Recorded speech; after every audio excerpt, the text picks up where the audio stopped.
মতি প্রলম্বকুল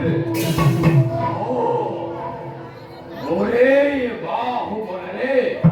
সমস্ত লোককে মই করিম নিধন ও স্বর্গ মৈত্য আৰু পাতালয়ে বাহু মই করিম নিধন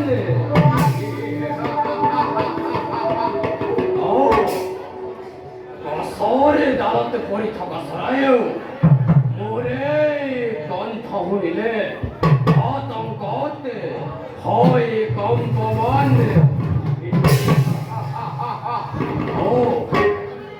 ও মথুরাবতী কঙ্করতে মুখ ওর শ্রবণ